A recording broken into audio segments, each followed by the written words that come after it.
Buenos días, amados hermanos, amadas hermanas. Dios esté con ustedes en este día. Bendiciones para cada uno y para cada una. El Señor pueda traer esta mañana bendición sobre su vida con el estudio de su palabra. Y el título de este estudio, mis hermanos, mis hermanas, amigos también que nos escuchan, una decisión en obediencia. Vamos a basarnos en un texto en Mateo, el Evangelio según San Mateo, capítulo 26, del verso 1 al 46. Y tenemos también el verso para memorizar, que es Mateo 26, 42. Otra vez fue y oró por segunda vez, diciendo: Padre mío, si no puedes pasar de mí esta copa sin que yo la beba, hágase tu voluntad. Es el verso para que aprendamos de memoria. Y vamos a leer la palabra del Señor, hermanos. Vamos a leer en el Evangelio, ahí en según San Mateo, en el verso que estamos, en capítulo 26. Y oramos a partir del verso número 36.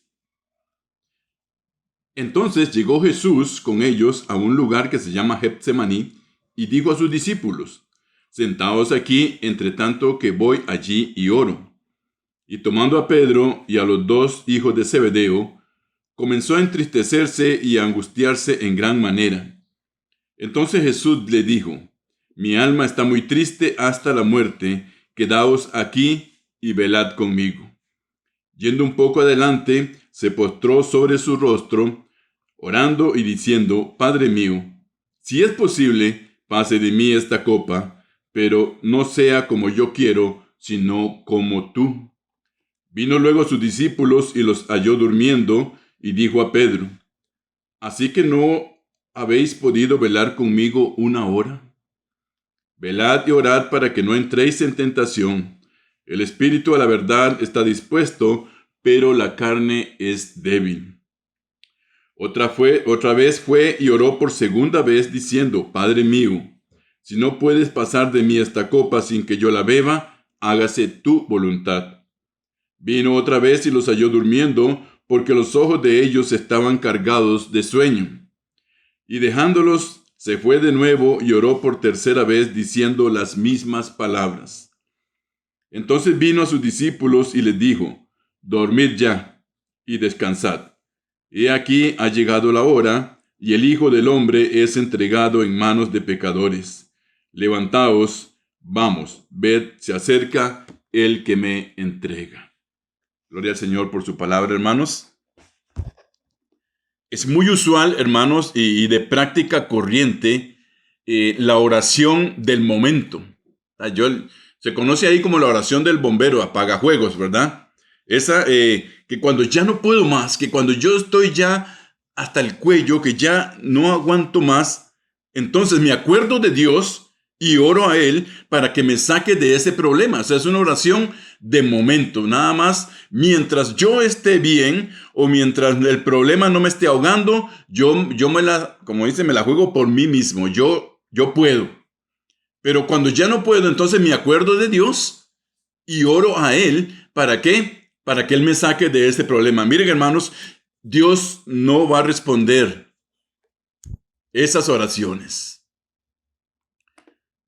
Aunque en su voluntad puede hacerlo, pero normalmente la enseñanza del Señor para nosotros es que la vida de nosotros sea una vida de oración, no una vida de orar nada más cuando estamos en problemas. Que sea una vida, que sea un estilo de vida del cristiano, orar todas las veces que podamos. Y miren, hermanos, no es que hay que hacer una oración de 2 horas, no. Si tenemos un momento, cerramos nuestros ojos, Padre, y oramos rapidito, 1 minuto, medio minuto, pero que podamos estar en esa comunión con el Señor siempre. No cuando ya no podemos, entonces que Él venga a apagar, ¿verdad? O a solucionar lo que pudimos nosotros haber hecho, hermanos, si hubiésemos pedido en oración a Él con anticipación. Pero para el Hijo de Dios, mis hermanos, la oración debe ser un reconocimiento de nuestra dependencia de nosotros hacia el Señor, ¿verdad? O sea que cuando nosotros oramos, reconocemos que tenemos que ir a Él, que tenemos que buscarle, que no podemos hacer las cosas por nosotros mismos. Y cuando oramos también nos sometemos a la voluntad del Señor, ¿verdad? No es como las oraciones que se hacen por ahí de que tú me tienes que dar, Señor, me tienes que responder, yo no acepto un no, tienes que hacerlo y ya, no.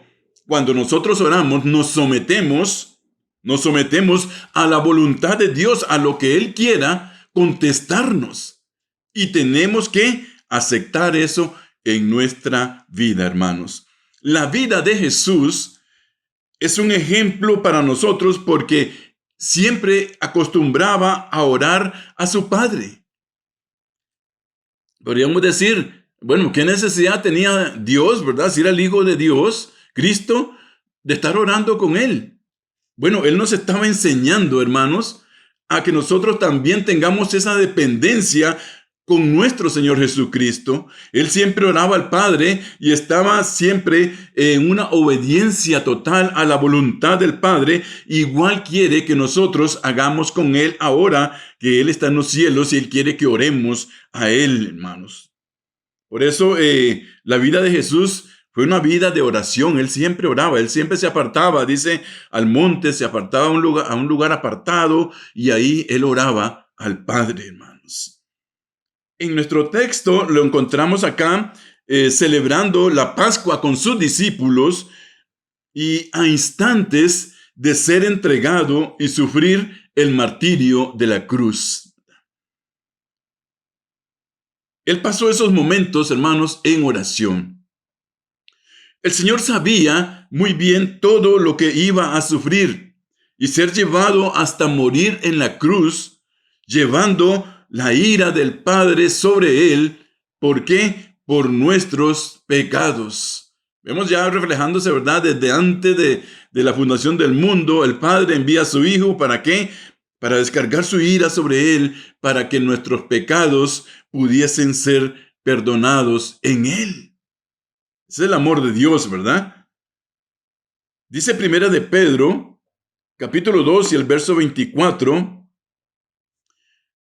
quien llevó él mismo nuestros pecados en su cuerpo sobre el madero, para que nosotros, estando muertos a los pecados, vivamos. Vean, hermanos, con su muerte, usted y yo vivimos. Así que hay como una contradicción, ¿verdad? Pero la palabra dice que era necesario un derramamiento para que hubiese remisión de pecados. Era necesario que el testador muriera para que hubiera un testamento. Entonces vemos cómo dice, Él llevó sobre Él nuestros pecados en su cuerpo sobre el madero, para que nosotros, estando muertos a los pecados, ahora vivamos a la justicia. ¿Por qué? Porque en Él fuimos nosotros justificados, y por cuya herida, dice la palabra, fuisteis sanados.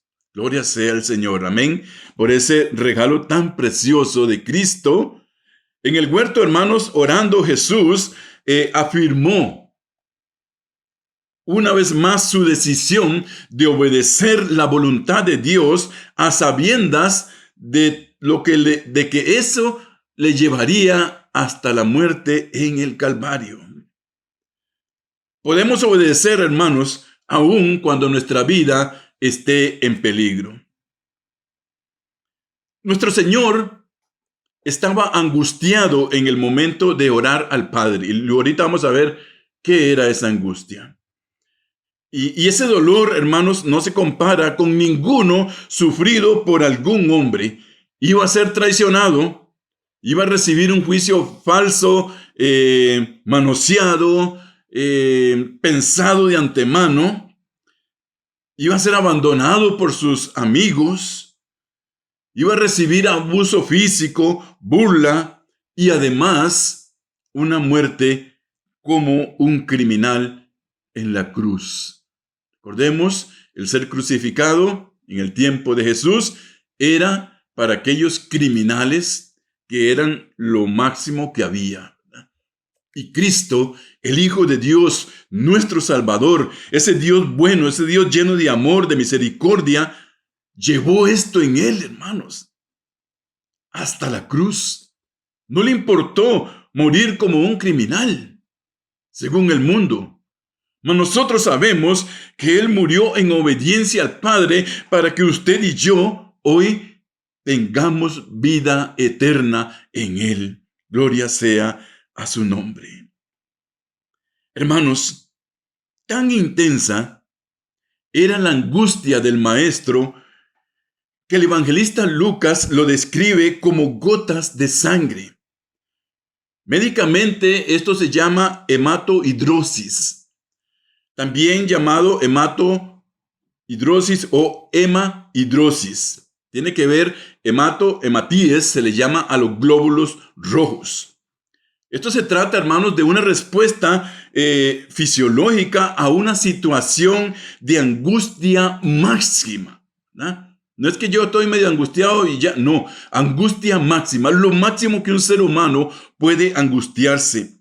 Y se ha descrito como en personas que sabían con certeza que iban a morir de una forma muy dura, hermanos, condenados a muerte o en situaciones de guerra. Históricamente se describió, hermanos, en la persona de Jesucristo, en la palabra del Señor, según está escrito en el Evangelio, según San Lucas, capítulo 22 y el verso 44, dice, y estando en agonía. Hermanos, ya el Señor estaba en agonía. Cuando vinieron a prenderlo, el Señor ya estaba en agonía. Cuando pasó el juicio, Él estaba agonizando. Cuando llevó la cruz, Él estaba agonizando. Esa es la palabra, estaba en agonía. Y oraba, dice, más intensamente. Y su sudor eran como grandes gotas de sangre que caían en la tierra. No es extraño, hermanos, que Lucas, el autor del Evangelio, de uno de los 4 evangelios, Evangelio según San Lucas, escribiera de este interesante detalle del Señor, pues él mismo, según relata la palabra de Dios, era médico. Dice la palabra en Colosenses capítulo 4, verso 14, os saluda Lucas, el médico amado, y Demas, él era médico. Vamos a detenernos un poco acá, hermanos. Yo quiero explicarles un poquito esto. La causa de este fenómeno de una intensa angustia o estrés que provoca en el organismo una descarga del sistema nervioso vegetativo simpático, que entre otros efectos cardiovasculares y metabólicos causa una fuerte vasoconstricción, sea cutánea y abdominal. ¿Qué es lo que pasa acá, hermanos? Que la sangre se desplaza en gran volumen hacia los órganos más importantes, hacia el cerebro, hacia el corazón y hacia los vasos capilares. Entonces, hermanos, el cuerpo se prepara para el peligro llevando la sangre hasta estos miembros importantes. Entonces, ¿qué es lo que sucede, hermanos? Que hay una activación y estos vasos se dilatan y provocan una gran sudoración. ¿Para qué? Para perder volumen, para bajar un poco el estrés, para bajar la angustia y así disminuir la presión. Entonces sucede que la sangre que ha sido expulsada del intestino y de las superficies cutáneas se dirige hacia donde hay vasodilatación. O sea, a las glándulas sudoríparas, a los poros. El tejido no soporta más la presión y la sangre se extravasa, o sea, trata de salir y sale al exterior como sudor mezclado con sangre. Esto, yo tuve la oportunidad de aprenderlo en la universidad mientras yo estudié microbiología y llevé un curso de hematología. Esto, hermanos, esto es precisamente lo que el evangelista describe. Ahí en Lucas 22 dice que él estaba agonizando, o sea, ya el cuerpo de Jesús, sometido a esta angustia, ya estaba agonizando, ya la sangre salía por sus poros, por su frente, chorreaba, goteaba, mezclada con el sudor. Ven qué tremendo, ¿verdad? Lo que el maestro llevó, porque él sabía, hermanos. ¿Y qué era lo que él sabía? ¿Cuál era la angustia del maestro? No era que él tenía miedo de morir. No era miedo que él tenía miedo de pasar por todo lo que pasó. No, era la angustia, era el dolor en el corazón de ver el rechazo de un pueblo ignorante, de un pueblo duro de corazón, de un pueblo incrédulo al cual él fue enviado y fue rechazado por ese mismo pueblo. Eso era lo que le provocaba al Señor, esa angustia dentro de sí, hermanos. Ver que él llevó la palabra, que él llevó el mensaje y que el pueblo al que él fue enviado le rechazó. Ese pueblo no quiso, más bien lo llevó hasta pasar a morir en la cruz, aunque todo esto estaba escrito en la palabra del Señor, mis hermanos. Gloria a Dios por la obediencia de Cristo y por el amor del Padre de no pasar esa copa que el maestro estaba tomando. Entonces, cuando usted lea eso, se va a acordar por qué dice que caían, que el evangelista Lucas lo describe, y era su sudor como gotas grandes de sangre. ¿Verdad? Era eso lo que estaba pasando. Ya el maestro no aguantaba la presión y la sangre salía mezclada con el sudor y caía. Pero dice la palabra, miren qué lindo, hermanos, el Señor dice, y él oraba más intensamente. O sea, aquello que estaba pasando en él, que estaba su cuerpo empezando ya a sentir los rigores de la presión, de todo lo que iba a pasar, y él dice, oraba más intensamente. Gloria a su nombre. Gloria a su nombre. Él es un ejemplo para nosotros, hermanos, para que mejoremos nuestra vida de oración, para que no esperemos a que estén pasando las cosas para acordarnos que tenemos un Dios y entonces buscarle a Él en oración. Gloria sea a Dios, hermanos. Hermanos y hermanas, qué amor tan grande y obediencia de nuestro Salvador hacia su Padre Celestial. Todo porque por amor a un mundo que le rechazó. Y así poder abrirnos el camino hacia una salvación tan grande. Hermanos, podemos obedecer a pesar del abandono de todos. Esposos, esposas, amigos, amigas, compañeros, los más queridos, los que decimos, ese es mi amigo, miren, ellos nos pueden abandonar. Mas saben, el único que no nos abandona ni nos va a dejar solos es Jesús. Durante la oración, sus discípulos más allegados, ¿verdad? Recordemos aquellos 3 que pudieron ver la transfiguración, estaban ahí con él, se durmieron. Y el maestro se quedó solo y él les dice, oren. Cuando él empezó la primera vez que subió, él estaba en el huerto, llegó y se alejó, él les dice, oren. Oren. Y cuando viene, estaban dormidos. Estaban dormidos. El maestro se quedó solo. El Señor necesitaba en ese momento la oración de sus más íntimos seguidores. Y ellos estaban durmiendo.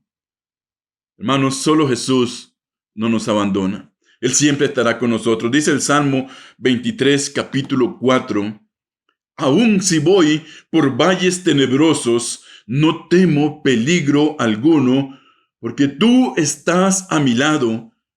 Tu vara de pastor me reconfortará. Dice la palabra del Señor, ¿verdad? Sea por donde vayamos pasando, hermanos, no debemos tener temor, porque el Señor prometió que Él iba a estar con nosotros todos los días. Que Él iba a estar ahí. Que Él iba a estar ahí. Hermanos, el ejemplo de Jesús fue una vida de oración y Él nos dejó ese ejemplo a seguir. No esperemos, hermanos, entonces, a que suceda algo para que oremos. Debemos reconocer, debemos obedecer también a Dios, aún bajo la amenaza constante de nuestros enemigos. Nuestro Señor oró por 3 veces para tener fuerzas y beber esa copa, ¿verdad? Él llamaba esa copa a todo lo que estaba pasando desde ese momento en que ya Él estaba ahí. ¿Por qué, hermanos? Porque ya anteriormente, en el contexto, en los 2 capítulos anteriores, ya el Señor había instituido la cena suya como un recordatorio a sus discípulos, ¿verdad? De que su muerte estaba próxima. Es más, cuando Él termina, dice, vamos a orar, voy al huerto, ya la hora se acerca. Ya el Señor también, ya se había dado el complot para prenderlo. Ya Él había puesto en evidencia a Judas. Ya se habían dado cosas que el Señor ya cargaba sobre sí. Cuando Él llegó a orar, ya Él llevaba esto sobre Él, más lo que ya venía, ¿verdad? Ya Él sabía que aquellos venían a prenderlo. Entonces, esa copa, dice, Él estaba orando ¿para qué? Para tener fuerzas para beber esa copa, hermanos. Por 3 veces encontró a sus más cercanos seguidores durmiendo y Él necesitando sus oraciones por el momento amargo al que se iba a enfrentar. En el verso 45 de Mateo 26, el Señor les dice a sus discípulos, ahora sí, duerman. Y esta es una de las partes en la palabra del Señor donde el Señor habló con sarcasmo. No le estaba diciendo, no, duerman, no, él no los estaba mandando a dormir, sino que le dice, bueno, ya ahora sí, ya duerman, ¿verdad? Ahora sí, ya. O sea, no me ayudaron en nada, ahora y duérmanse. Pero no era así, porque seguidamente vemos cómo Él les dice, bueno, pero levántense, vamos, porque ya viene el que me entrega, ¿verdad? Entonces, cuando Él les dice eso era sarcásticamente, o sea, no pudieron ustedes ni siquiera velar conmigo 1 hora. Ese fue el tiempo, ¿verdad? Que el Señor estuvo ahí en oración. Se entiende, hermanos, en los escritos originales que era más bien una reprimenda. Era un regaño del Señor para ellos. Pues en el verso 46 les dice, ahí mismo en Mateo 26, 46, bueno, ya, dejen de dormir que se acerca el que me va a entregar. Jesús sabía ya que Judas y todos los demás venían en camino y podía de antemano haber huido, hermanos. ¿Pero por qué no lo hizo? Porque Él estaba obedeciendo al Padre. Él en todo momento, hermanos, se humilló bajo la voluntad del Padre y no lo iba a hacer. Él sabía que venían, pero no huyó. Más bien, lo que hizo fue enfrentar aquello que venía con valentía. Con valentía. Podría pensarse que nuestro Señor oraba para pedirle al Padre que le quitara aquel sufrimiento, ¿verdad? Es lo que la gente, pero mire, está orando, quita de mí esta copa. No, hermanos. Él estaba diciéndole, si es tu voluntad. Recuerden, Él siempre decía, Señor, no se haga lo que yo quiero, sino lo que tú quieras. Era una petición en obediencia total. Una petición en obediencia. No era una petición en que, quítame esto, yo no voy a pasar por esto. No, Padre, si es tu voluntad, Padre, si tú quieres, ¿verdad? Quita de mí, pero no se haga lo que yo quiero, sino lo que tú quieres. O sea, nada más alejado de la verdad pensar que el Señor quería quitarse aquello de encima. No, Él iba a cumplir la voluntad del Padre, hermanos. Esa era la gran decisión, ¿verdad? Como el título de este estudio. La gran decisión del Maestro fue obedecer al Padre y humillarse ante Él hasta la muerte en la cruz en obediencia. Esa era la decisión que el Señor estaba tomando, mis hermanos. O sea, el Maestro, el Señor, estaba alineándose completamente con el Padre Celestial y sometiéndose a su voluntad. Hermanos, el Señor nos llamó a la obediencia y a soportar lo que tengamos que enfrentar por ser sus hijos. Dice la palabra en 2 carta a Timoteo, capítulo 4 y el verso 5, pero tú Pablo estaba hablándole a Timoteo, ¿verdad? Tú sé sobrio en todo. Soporta las aflicciones. Haz obra de evangelista. Cumple tu ministerio. Aquí hay, hermanos, 4 cosas para el cristiano que las voy a mencionar rápidamente, ¿verdad? Dice la palabra, Pablo decía a Timoteo, tú sé sobrio. ¿Qué es ser sobrio? Yo les he explicado qué es ser sobrio, ¿verdad? Estar borracho no es ser sobrio, es lo contrario. Ser sobrio es estar sobre nuestros cabales, tener un dominio propio, o sea, saber lo que estamos haciendo. Y la palabra dice ahí, tú sé sobrio. O sea, manéjate como debe ser, le decía Pablo a Timoteo. Haz las cosas como Dios las manda, obedece al Señor, soporta las aflicciones. ¿Por qué? Porque también, hermanos, todo seguidor de Cristo va a sufrir aflicciones. ¿Por qué? Por causa de Cristo. ¿Pero qué dice la palabra del Señor? Tú no tengas, más bien dice, gloríate, alaba al Señor cuando eres perseguido, cuando eres engañado, cuando hay falso testimonio contra ti, cuando digan cosas que no son, cuando te persigan, cuando te aparten, cuando hagan lo que quieran, dice la palabra del Señor, glorifica al Señor, bienaventurado es aquel que sufre estas cosas por la causa de Cristo. Y Pablo le decía a Timoteo, soporta las aflicciones. ¿Por qué? Porque Pablo sabía las aflicciones que iban a venir sobre Timoteo como pastor, y no solo como pastor, sino como hijo de Dios. Haz obra de evangelista, le dice, sigue predicando, en medio de las aflicciones, predica, en medio de la persecución, predica, en medio de los dolores, predica, en medio de las enfermedades, predica. Haz obra de evangelista, cumple tu ministerio. Así como el Señor lo hizo, el Señor cumplió su ministerio.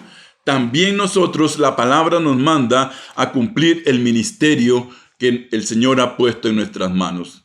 Te preguntarán en este momento, ¿pero cuál ministerio? Yo no tengo ningún ministerio. Bueno, sí, usted ha sido llamado ¿a qué? A alabar el nombre de Dios, a bendecirlo, a engrandecerlo con su vida, a ser ejemplo a los demás, a ser sobrio, a sufrir aflicciones, a predicar la palabra, a cumplir lo que el Señor le ha mandado hacer en la iglesia donde usted esté reunido. Eso es cumplir el ministerio, hermanos. O sea, usted y yo, todos tenemos un ministerio. Y el Señor lo cumplió hasta llegar a la muerte en la cruz. Terminamos, hermanos, esta mañana con este estudio, dando gracias al Señor, ¿verdad? Por su gran amor. Por su gran amor. A mí esto, hermanos, aparte de lo que yo estudié y sabía, a mí esta explicación de Lucas, a mí me impactó grandemente. A mí me llegó esto, hermanos, profundamente a mi corazón. Estando en agonía, oraba más intensamente y era su sudor como grandes gotas de sangre que caían hasta la tierra. Ahora usted sabe por qué el maestro estaba sudando sangre y sudor. Porque estaba expeliendo por sus poros sangre y sudor. Esa angustia era por un pueblo incrédulo al cual él vino y no le había aceptado, hermanos. Había dolor en el corazón del Señor. Había mucha tristeza. Recuerden, una vez él dijo, mirando a Jerusalén, oh Jerusalén, tú que matas a los pastores, matas a los profetas. El Señor se estaba doliendo de aquella ciudad incrédula.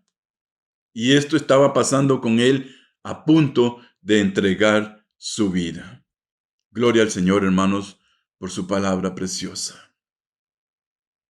Gloria sea al Señor, porque Él cumplió en obediencia el mandato del Padre, por amor a usted y a mí. Oramos para finalizar esta mañana. Gracias, Padre, te damos. Bendito sea tu santo nombre. Te alabamos, Señor, te damos gracias, porque no hay mayor ejemplo, ni ha habido, ni hay, ni habrá, como tú, oh Señor. Porque no te importó, Señor, pasar todas estas cosas, llevar los pecados nuestros sobre tus hombros, a sabiendas, Señor, que Tú no merecías eso. Pero en amor lo hiciste y te diste, Señor, en la cruz del Calvario. Te entregaste por nosotros, Señor, a morir en una vergonzosa cruz. Diste tu vida por cada uno de nosotros, mi Dios. Oh Padre, gracias, Señor, por el regalo de Jesucristo. Y a ti, Señor, Maestro, tú eres nuestro Maestro. Tú eres nuestro Mesías, tú eres nuestro Dios. Te alabamos, porque con ese sacrificio nos abriste un camino hacia la salvación. Y hoy nosotros somos tus hijos, porque tú nos diste la oportunidad de adoptarnos en ti, Señor. Gracias. Gracias por todo. Bendice, Señor, tu palabra. Bendice este estudio, Señor, y que aquel que lo escuche pueda meditar el sufrimiento tuyo y la gran decisión que debiste tomar para salvarnos a nosotros y a un mundo que aún, Señor, no te conoce. Gracias, Señor, por tu palabra preciosa y por este día, en nombre de Jesús. Amén y amén. Bendiciones, amados y amadas. El Señor esté con ustedes este día y que sea un día de bendición en el Señor. Dios les bendiga.